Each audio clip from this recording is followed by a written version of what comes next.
जी, आपके favourite programme breaking barriers के साथ Alia Shaw official YouTube channel जो कि आपका अपना चैनल है, उस पर आपकी होस्ट आलिया आप सबको वेलकम करती है। और आज हम बात करेंगे सबसे पहले प्राइम मिनिस्टर शहबाज शरीफ सऊदी अरेबिया पहुंच चुके हैं और उनका 3 डे विजिट है। और प्राइम मिनिस्टर शहबाज शरीफ कहीं पर जाएं या कुछ करें तो ऐसा कैसे हो सकता है कि वो न्यूज वायरल ना हो।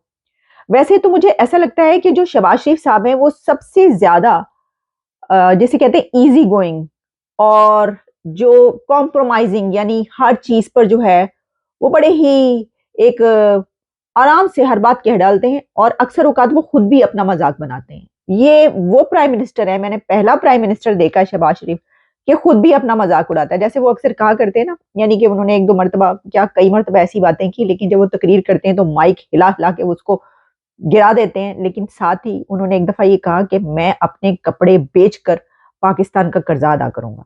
आप इससे अंदाजा कर सकते हैं ना, फनी सी बात। वो इसलिए कि फिर या तो ये है कि आपके कपड़े बहुत महंगे हैं, इतने आप एक्सपेंसिव क्लोथिंग लेते हैं कि उससे पाकिस्तान का कर्जा अदा हो सकता है, या फिर ये बात है कि देखिए आपके कपड़े बेचकर पाकिस्तान का कर्ज अदा हो सकता है, तो इसका मतलब है कर्जा नहीं उतना, नहीं लथना, कर्जा नहीं उतरना। लेकिन हुआ कुछ यूं कि जब सऊदी अरेबिया वो पहुंचे तो एक बार फिर उनकी वायरल हो गई, तस्वीरें वायरल हो गई सर। वो उन्होंने फिर एक काम और कर दिया जिसपे हर तरफ जो है वो उनकी ये पिक्चर्स चल रही हैं। अब आप ये पिक्चर देख रहे हैं।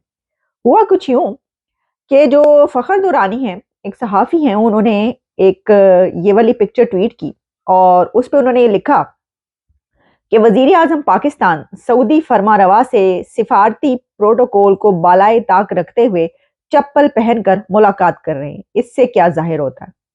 अब आप देख रहे हैं इस तस्वीर में कि प्राइम मिनिस्टर शहबाज शरीफ साहब ने चप्पल पहनी है। अब जाहिर है कि आप एक देखें, मोहम्मद बिन सलमान से मुलाकात कर रहे हैं और ये वाली चप्पलें पहन के कर रहे हैं। यानी आप ने कोई आपको शूज नहीं मिले, कोई जूते नहीं पहने, आप सूटेड बूटेड होके वहां पर नहीं पहुंचे। अब जैसे ही उन्होंने ये बात लिखी तो उसके नीचे जो है वो जवाबात का ढेर लग गया। हालांकि इसका जो है ना एक आराम से सिंपल सा जवाब ये था कि देखिए, एक तो ये कि उन्होंने जो लिबास पहना हुआ है वो उम्रा करके वहां पर पहुंचे, मेरा ख्याल है। वैसे तो वो वहां पर उम्रा करने के लिए गए हैं, लेकिन साथ में जो कुछ खबरें हैं वो ये हैं कि शहबाज शरीफ सऊदी अरेबिया पैसे वैसे के लिए भी पहुंचे। और उनकी ये जो मुस्कुराहटें हैं तस्वीरों में, इससे ये देखकर लग रहा है कि पैसा मिल गया जे, फाइन, पैसा लब गया जे। तो लगता है कि पैसे वैसे मिल गए उनको। अब इसमें जो उनकी ये पिक्चर के उन्होंने ये चप्पल पहनी हुई है, तो इसके ऊपर जितने मुंह उतनी बातें। लेकिन सिंपल सी बात ये थी कि वो वहां पर अफ्तारी के लिए गए। मोहम्मद बिन सलमान ने उनको अफ्तार डिनर के लिए बुलाया था, इफ्तारी के लिए बुलाया, क्या है जी आके रोजा खोलें, साढ़े नाल रोटी शोटी खा लो। वो रोटी शोटी खाने गए थे, वो रोटी खुल गई तो वो खा के आ गए। लेकिन जो उन्होंने चप्पल पहनी वो इस वजह से पहनी कि एक तो हो सकता है कि वो उसी वक्त उम्रा करके आ रही हूँ, तो एहराम जब आप पहनते हैं तो उसके नीचे जूते तो नहीं पहनते। वैसे बहुत सारे लोगों को मैंने नीचे इस तरह से जूते पहने भी देखा है। लेकिन ठीक है, वो देखिए ना, अब इससे एक और चीज जाहिर होती है, वो अपनी इनकसारी बताना चाह रहे हैं। देखिए मैं कितना डाउन टू अर्थ बंदा हूँ, देखिए ना जरा, देखिए कि हमारे जो प्राइम मिनिस्टर हैं वो कितने डाउन टू अर्थ है, कितने इजी गोइंग। जो मैंने कहा इतने इजी गोइंग कि उन्होंने कहा चलो निकलो। अफ्तारी में बुलाया, मोहम्मद बिन सलमान ने बुलाया, कोई गाल ही नहीं, चलो जी चलो। उन्होंने कहा होगा भाई जरा चेंज कर लें आप, थोड़ा सा जो है वो जरा तैयार श्यार हो जाए। उन्होंने कहा भाई ठीक है, जिस काम के लिए आए हैं वो होना चाहिए, पैसा मिलना चाहिए बाकी खैर है, और वहां पे रोटी मिलनी चाहिए बाकी खैर है। तो वैसे पहुंच गए। अच्छा, अब हुआ ये कि मुझे ना एतराज है कुछ लोगों पर, वो ये कि ना लोग बाजुकात समटाइम्स बहुत ही ज्यादा कुछ नाइंसाफी कर जाते हैं। अब जैसे जब उन्होंने ये लिखा तो लोगों ने नीचे आके लिखना शुरू कर दिया। किसी ने ये लिखा कि भिखारियों का तो यही स्टाइल होता है, भिखारी कहाँ, भिखारी तो चप्पल ही पहनते हैं, भिखारी जूता कहाँ पहनता है, भिखारी के पास जूते होते ही कहीं, तो ये भिखारियों वाले स्टाइल है। क्योंकि आप देखें, आपको पता है कि लोग जो हैं वो, मैंने जैसे कहा कि बाजुकात नाइंसाफी कर जाते हैं, इस तरह की बातें जो वो एक ऐसे उसमें गए हैं। तो भिखारियों का इसलिए कहा जा रहा है कि आपको पता है कि वो जाहिर है कि पैसा लेने गए हैं, कर्जा मांगने गए हैं। ऐसे तो गए, वो बताया उन्होंने ऐसा नहीं है, लेकिन जाहिर है कि ये भी चीजें बीच में चलती हैं। तो वो कर्जा मांगने जो जाते हैं तो उसको भिखारी कहा जाता है। और दिलचस्प बात यह है कि इंतहाई दिलचस्प बात यह है कि लोग क्या कहेंगे, तो प्राइम मिनिस्टर शहबाज शरीफ खुद ही कह चुके हैं, जहां कहीं भी जाता हूं तो अगला बंदा कहता है भिखारी आ गया। खुद उन्होंने अपने मुंह से कहा है कि वो कहते भिखारी आ गया, और सब दूसरी तरफ मुंह मोड़ के चले जाते हैं। अब तो मुझे जाते हुए हर जगह पे शर्म आती है, जहां जाते हैं कहते भिखारी आ गए। और मैं सोचता हूँ अब मैं इनसे बात कैसे करूं कि हमें पैसे ही चाहिए, हाँ भिखारी आए हैं। तो इसलिए मैंने कहा अच्छा, फिर किसी ने ये लिखा हुआ कि जनाब देखें, पता ही नहीं है कि क्या पहन के जाना चाहिए, एक प्रोटोकॉल होता है, दो हेड ऑफ द स्टेट्स जो मिल रहे होते हैं उनके बीच में मिलने का एक स्टाइल होता है। फिर उनके ऊपर बड़ी तनकीद की गई, बहुत क्रिटिसाइज किया गया, लेकिन जो रिजवान रजी साहब ने इसके ऊपर वो किया वो सही लिखा है। उन्होंने ये कहा कि लगता है कि शहबाज शरीफ साहब को पैसे मिल गए हैं। तो उन्होंने कहा कि चाचू दे चाचू दे हासे लगदा है रकमा मिल गईया ने। यानी ये कि वो चाचू बोलते हैं उनको, क्योंकि नवाज शरीफ के छोटे भाई हैं वो। तो उनका कि चाचू दे हासे लगदा है कि रकमा मिल गईया ने। तो ये भी एक अच्छा है। अच्छा, फिर उसके बाद जो है वो फखर दुरानी ने एक और ट्वीट किया। उन्होंने कहा देखें, मैंने एक ट्वीट किया था जिसके नीचे जो है आप लोगों ने क्या क्या कुछ जो है वो आकर नहीं लिखा, लेकिन मेरा कहने का मकसद जो है वो ये था कि मैं ये कहना चाह रहा था कि ये जो चप्पल पहन के बैठे हैं वो इससे ये पता चल रहा है कि दोनों लीडर्स के बीच कितनी बेतकल्लुफी है। ठीक है जी। तो उन्होंने, अब जाहिर है कि बाद में उन्होंने यही कहना था, लेकिन जो होना था वो हो गया है। उन्होंने जब ये लिखा तो उसके ऊपर जो है कोई अच्छे कमेंट्स जो है वो नहीं आए। गलत बात है, जब आपका प्राइम मिनिस्टर किसी दूसरे कंट्री में कर रहा हो तो उसको जो है इज्जत से वो करना चाहिए, कोई ऐसी बात नहीं है। सर, मैं कहती हूँ the most luckiest prime minister of Pakistan is Shehbaz Sharif. भाई the most luckiest prime minister नहीं, सबसे लकी पॉलिटिशियन, जो कि उनकी सारी लाइफ जो गुजरी है वो या चीफ मिनिस्टर रहे हैं पूरी जिंदगी, तीन तीन चार चार मरतबा वो चीफ मिनिस्टर ऑफ पंजाब रहे, और अब सेकंड टाइम प्राइम मिनिस्टर बन गए। उस वक्त वो प्राइम मिनिस्टर दो मरतबा बन रहे हैं, जबकि उनके वो प्राइम मिनिस्टर के कैंडिडेट थे ही नहीं अगर रसूली तौर पर देखा जाए।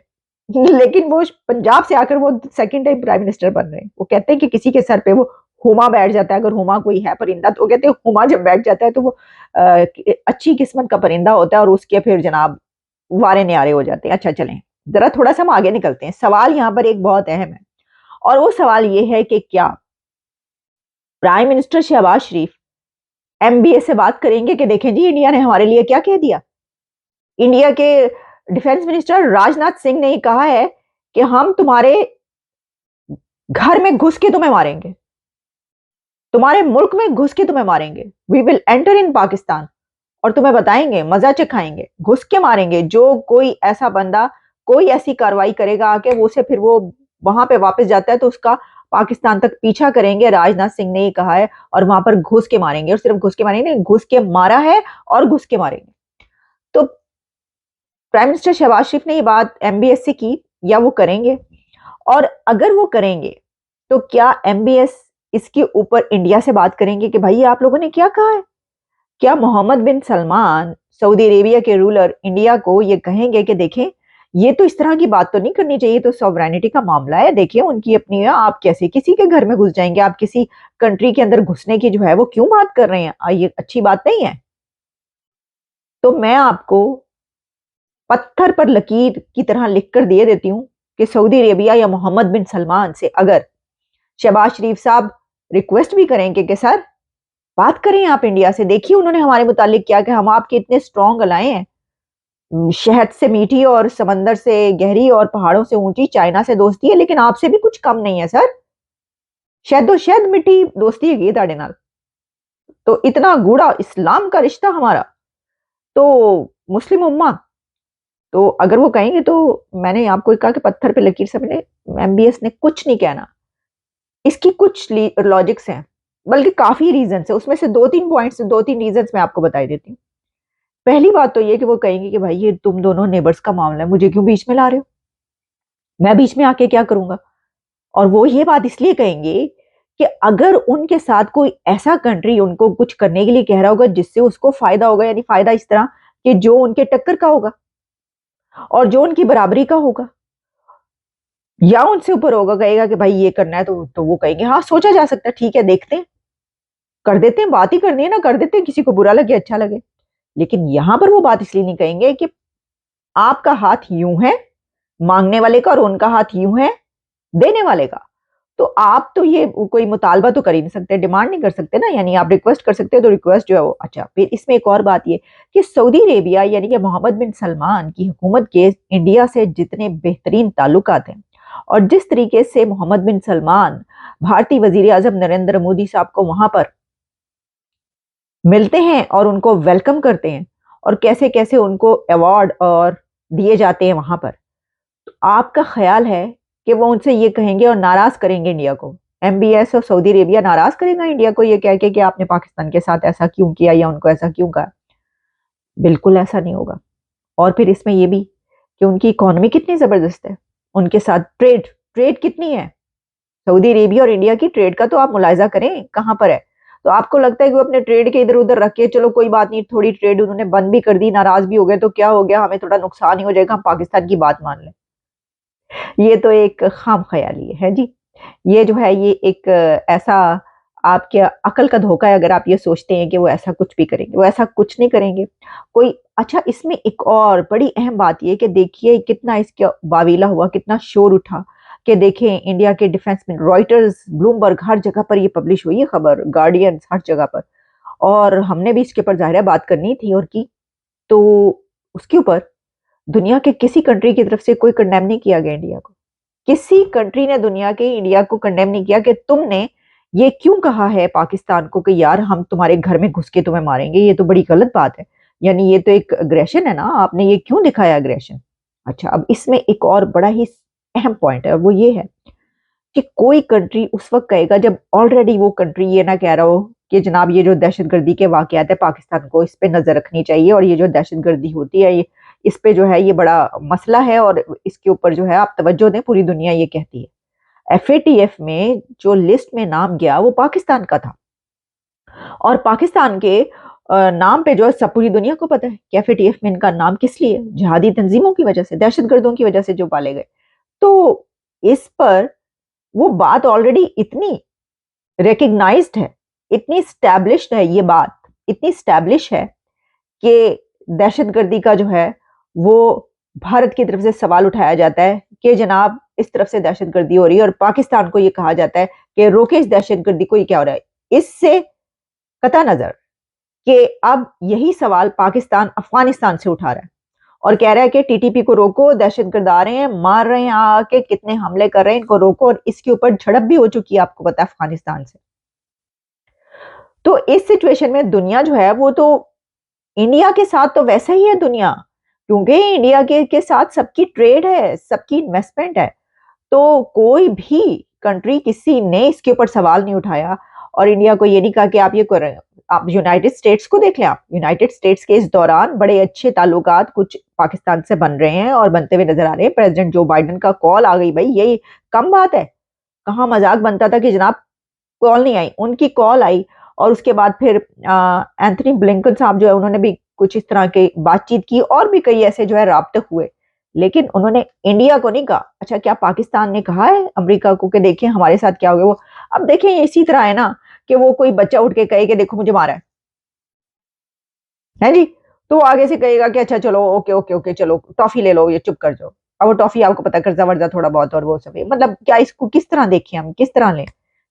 तो इसलिए हमें ये जो कुछ रीजंस और लॉजिक्स हैं कि अगर दहशतगर्दी का धब्बा या दहशतगर्दी का तमगा गर्दन में ना लटका होता, सीने पे ना लगा होता ये तमगा दहशतगर्दी वाला कि इस तरफ से दहशतगर्दी होती है और दहशतगर्द जो है वो मुल्क के अंदर पाले में हैं और उनको जो है पकड़ें और बंद करें, और फिर उनको बंद किया गया और सारे वो स्टेप्स लिए गए कि एफएटीएफ से नाम निकल जाए, फिर एफएटीएफ से नाम निकला। अगर ये सब कुछ पूरी दुनिया ना जानती होती तो पहली मरतबा ऐसा हो रहा था और इंडिया की तरफ से कहा जाता, वो कहते हाँ भाई ये तो बड़ा गलत कर दिया। लेकिन वो तो आपको पता है वो तो मतलब ऑलरेडी इतनी बदनामी है कि वो कोई क्या कहेगा इसके ऊपर, वो कहेंगे पहले अपने गिरेबान में झांक लें। वो तो पूरी दुनिया देख रही है, उनके तो पूरी दुनिया के साथ ही जो है रिलेशंस भी हैं और पॉलिसीज ऐसी हैं कि वो तो किसी के साथ नहीं बिगाड़ते, सबके साथ अच्छा रखते हैं। जो दुश्मन है चाइना वगैरह, उनके साथ भी जो है उन्होंने ट्रेड बड़ी जबरदस्त स्टार्ट की हुई है। तो जनाब ये है, बात निकलेगी तो दूर तलक जाएगी, बात बहुत ही दूर तलक चली गई। बात हमने करनी थी प्राइम मिनिस्टर शहबाज शरीफ के इस विजिट की, जो हमने आपको बता दिया।